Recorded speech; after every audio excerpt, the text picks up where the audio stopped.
You are listening to Life's a Vacay podcast, a weekly podcast series focusing on living a life without limitations. I'm your host, Cha Jones. Each week, I interview purposeful people about what they do and how they do it. Some have traditional professions, while others have designed unconventional careers. But what matters most is that they all are living a life where business and pleasure never separate. Each day is a vacay. So let's get started.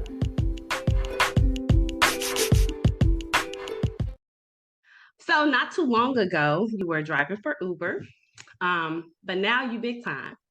You're doing big things. You've been nominated for an Emmy. You have a children's show. You have 2 books. You're everywhere. And so tell my listeners, like, how has that journey been getting to this particular place? There's different ways that guilt can take place, right? There is, I want to say this first. In true friendship, in true family, no one should ever be made to feel guilty about being successful. The moment that your friends or family try to guilt you because of your success, that's when you know they can't go. Right? And we should never feel bad about that. Now, it is very hard because you love people. Like for me, I love people so much. I love hard. And for a very long time, me and my husband would open our house to people, create villages and families for ourselves and others. And we still do that. But when you get to a certain place, some people form their own thoughts about your success, or they just can't handle it. It's too much for them, which I respect all of. But I think the thing that hurts the most is that while we are the same, other people change around you. Mm-hmm. That's what's hard, because you're like, y'all, come on, like, let's go. And they're like, but that hurts your feelings, but you shouldn't feel guilty about it, right? And for me, heavy for me every day, because it's like a grieving, especially when you've had friends or family who've been in your life forever, and then all of a sudden they're not there for this part, and you know God has spoken to you and said you got to release it. You got to. Now you're grieving the loss of them, even though they didn't die, but it's still a grieving of like, oh, this part of my life is no more. Also, this part of me is no more, because I was a certain person with those people that I don't get to be that person with them anymore. So there's so much grieving happening in that.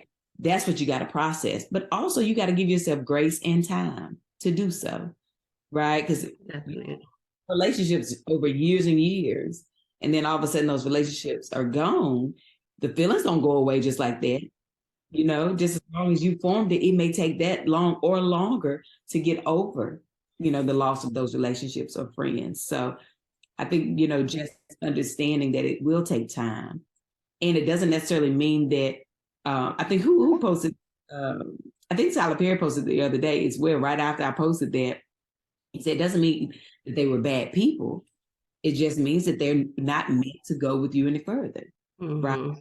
You bad or them bad. It just means it's time for something different. Yeah. Well, I'm glad that you said that, because I've had those moments. I think everyone has. And I think sometimes you do feel guilty just because you may want them to go with you and you feel like, I'm leaving somebody. But no, I totally agree that you shouldn't feel guilty for being you and being in a place where you can move forward and do what you need to do.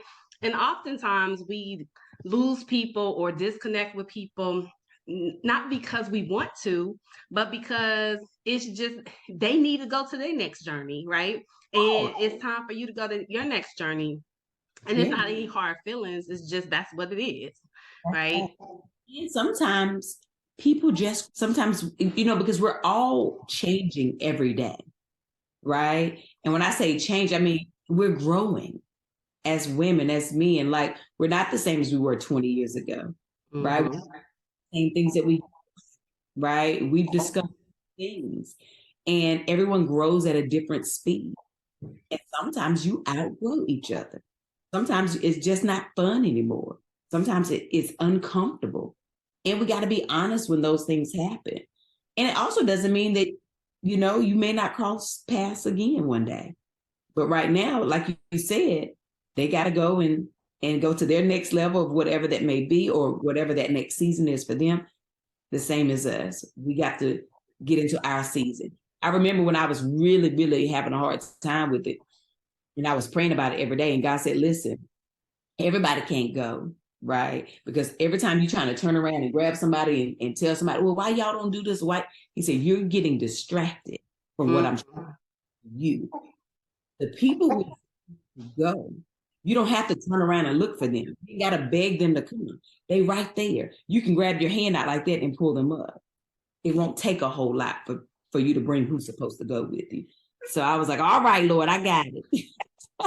So yeah. Let's talk a little bit about Life's a Vacay. So for me, Life's a Vacay is all about living life on your own terms. I love that you have pushed back at times when people or situations try to box you in. There's a quote that I think you have. I was a person who code switched for a majority of my life, covered my accent and tried to fit in and be a certain way to be accepted, but that's not freedom. So this to me is very powerful. Many people don't even know that they are doing this, and they get stuck in boxes. And so let's talk about the turning point for you where you're just like, I'm gonna be my authentic self. This is who I am. I have this accent. I'm a Southern girl. I'm colorful. I'm gonna just step into all of who I am and just accept this. Yeah. For me, my turning point was rooted from a dark place, right? I was sick. I got, at my lowest point, I thought I was going to die. And when I prayed to God, if you heal me, you could have me. That was my prayer, and I meant it, right? And so in doing that, I knew that meant I also now had to start taking these layers off of this person I had created to fit in, to survive, to try to make it, to try to be successful. That was me trying to do it myself. But in saying, God, you can have me, that meant now I got to show up and be who he created me to be. Mm-hmm. And so that was, about 5 years ago, more than 5 years. I've been on my freedom walk ever since. That's what I call it, girl. And so I just started taking layers off. I still take them off every day. And the thing about that is that, healing isn't permanent. It's a journey.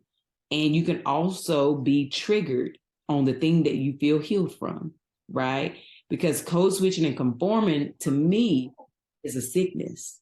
Mm-hmm. And it takes over, especially like some people do it and they don't even know. It's like cancer living in the body and you don't know it's there, but it's destroying you. It's killing you slowly. That's what I felt for me. I feel like sometimes when I got so sick and doctors couldn't figure out why, that was why. Because I had suffocated the true me. I could not breathe. And so every day I still take layers off, but I started taking them off. When I first started doing videos, like, over 5 years ago, I was still very much so afraid to come all the way out. My first, couple months of videos, it was like, Lord, I don't know if I can, really show up as Tab, but I did. And now, look, honey, I really show up as Tab, okay? So it can be done, but it takes time and giving yourself grace and being patient with yourself, because it's also hard and it is scary, especially if you still, corporate America or entertainment or whatever the case may be, and you have built this person hoping to be successful. But the person that God built, honey, which is just you as you are, is enough. I just want to thank you, because you come into so many people's houses and their cars, their phones, whatever, YouTube, whatever. And you're really authentic. Like, people ask me, like, was she nice when you met her? Because, I've met a lot of celebrities and they not nice. They put on a public persona and then privately they're totally different. So I just want to thank you and appreciate you for just being the kind spirit that you present yourself to be. And that's important, especially in these days, because you don't always get the real person. And like, it comes through your skin, it comes through your eyes, it comes through everything about you. Your whole essence is love, joy, peace. And I appreciate that. So thank you so much for joining me on Life's a Vacay. I tried vegan for about 5 minutes and I loved it, but I also was struggling with, some autoimmune disease, but I love chicken. So what do you do? What do you do? Well, it might not even be chicken for you. What's that one thing that you absolutely loved that was difficult to let go of, but you knew you had to? Well, for me, I used to love chicken. So the thing about me before I was vegan, I only ate chicken, fish, and turkey. I haven't had red meat or pork since I was 15, right?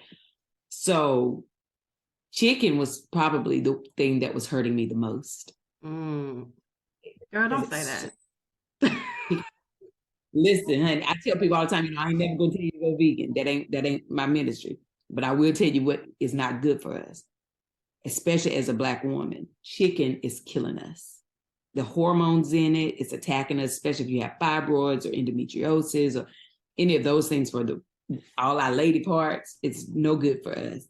But also because, I was suffering from autoimmune, that they could never diagnose me or figure out what it was. But I feel like the hormones, of course, in the chicken, as I've done my own research, they attack the autoimmune, right? They attack our immune system. So that's one thing. But let me tell you what I miss. I miss that seafood. Okay. I miss a crab leg, honey. I miss dipping it in the butter Jesus and crack. I miss the lobster folding over on that shell, baby. I miss it all. I'm telling you. But mushrooms have saved my life. I love a mushroom. There's I think like over 7,000 kinds of mushrooms, and I probably have only tried 25 of them. I got a long way to go. But there's so many that have different textures that give you that fulfilling, craving. Also, the same for chicken. The mushrooms, there's one called maitake, which is one of my favorites, and they call it the of the woods because it has the same texture as chicken.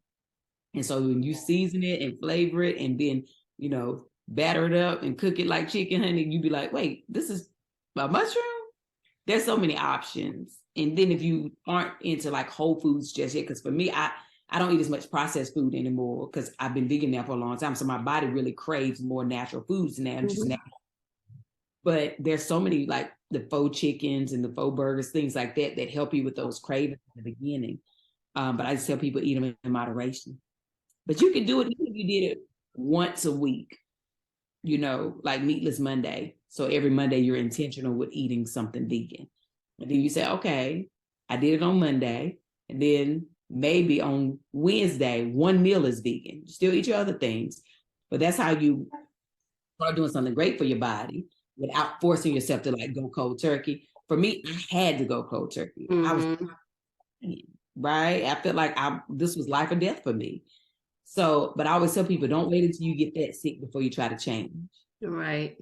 And see, I don't eat pork. I didn't eat beef until last year. And I crave fish. And I live in Mexico. And fish in Mexico is not fish. Like I need some whitening in my life. And I, I can't find white. And so then you go without it. And that's how I started eating more red meat. But I have a 3-year-old who doesn't eat meat.